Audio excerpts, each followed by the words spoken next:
everybody, to another exciting week of fantasy football right here on the Brett Channel. We're getting down to the second half of the semifinals, so let's catch you guys up with the standings. As you can see, we are down to the last 3 weeks of the season, and loaves are starting to rise in the oven, while others are looking burnt. Oh, Will looks a little toasty for my taste. Really, Tom? Well then, what exactly tickles your fancy? Recaps. Look at Derrick Henry throwing it down like a Zinedine Zidane headbutt.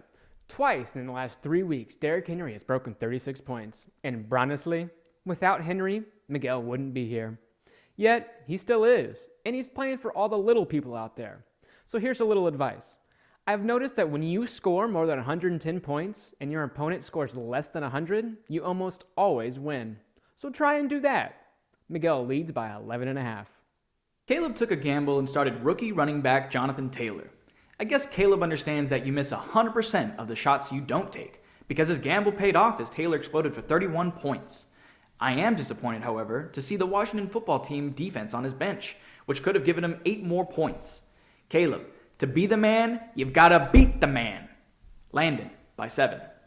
After a good first week against Mondo's team, Santi slithered back onto Twitter and had the audacity to continue his spree of shit-talkery. Hey, will you pull up the tweet on the big screen, video editor guy? Come on, man. You're in the consolation bracket. Just give it a rest already. Let's cut to Texmex Rivers for a belligerent rant. Now this is going to hurt some feelings. I want to talk about this tweet right here. This tweet was brought to me by a mother of children. I think it's worth reading. Let me tell you why I want to talk about this tweet. It's fiction. And this tweet embarrasses me to be involved with fantasy athletics tremendously. Attacking an amateur fantasy athlete for doing everything right.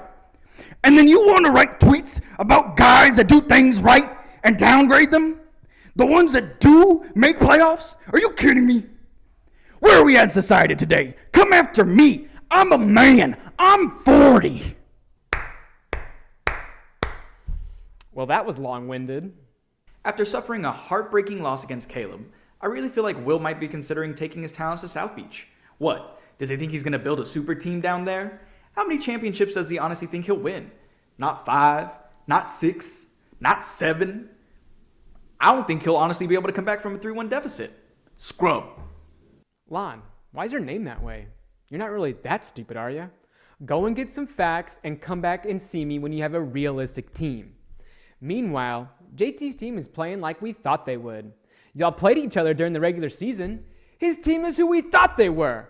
Who's treating the consolation bracket like it's bull? That's bull. We are who they thought they were. Now don't let them off the hook. Looks like Tom is barely ahead of Brandon going into the second week of this matchup. Brandon is aiming to end this man's whole career, so watch out, Tom. Remember that if he loses this game, Tom will have lost to the worst team in league by record. Oof. And as a Seahawks fan, I want to see Russell Wilson thrive on any team. So I guess Brandon is my team. It's my team. That's my quarterback. We lost as a team. It's really unfair. And we'll be right back after this. Who's that manager? It's Santi! There's a reason you're not in playoffs anymore, Will. Personally, I think it's because you picked up Mitchell Trubisky. But that's just me. How are you going to have Cam Newton in your team name and just not play him? What's next? You going to overthrow a receiver and just say they weren't fast enough? Don't count on getting the Rodgers rate either for Matty. Just remember, ball don't lie. At this point, Brandon is just playing so he don't get fined. Hey, I'm about that action, boss. You like Skittles? I sometimes like to eat those little power pellets before a big game too. You know what really grinds my gears? Pete Carroll passing the ball on the 1-yard line when he could have had beast mode up the gut. Boss out. Santi, this may be hard for you to hear, but I think you need some practice going into next year. I know you think you're the franchise player and all, but I'm talking about practice. Practice, man. Not a game, not the game in which you go out and die for and play each week like it's your last. Not the game.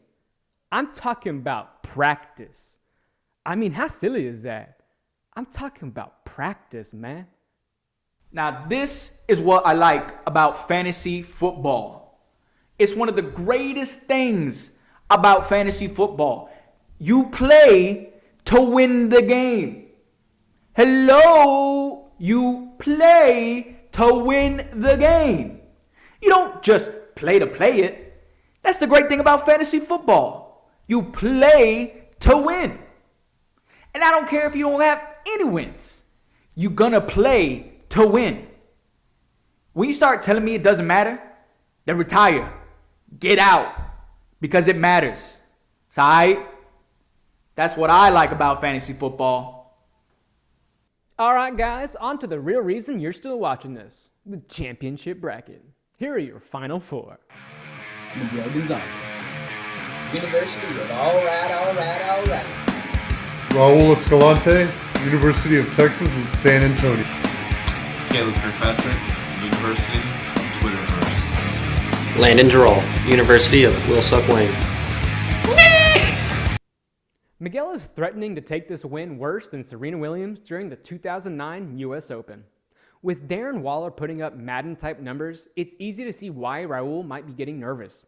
Just remember, Raul, it ain't over till it's over. It's not whether you get knocked down, it's whether you get back up. Anything is possible! Prediction, Raul. The entire season, Caleb has been floating around. But now that playoffs is here, he's stinging like a bee. Over the last 3 weeks, Caleb has averaged 131.5 points per week. That's the most in the league. Landon has a difficult road to take if he is to overcome Caleb. However, the more difficult the victory, the greater the happiness in winning. And I've been saying it all season, Tom. If you mess with the bass, you're gonna get the gills. Prediction, Landon. Hey Tom, how does it feel to still be in playoffs? Playoffs? You want to talk about the playoffs? Next question. I know what I did. Well, what did you do? Muggsy, if I want to explain it to you, I would. Next question. Catchphrase sign off.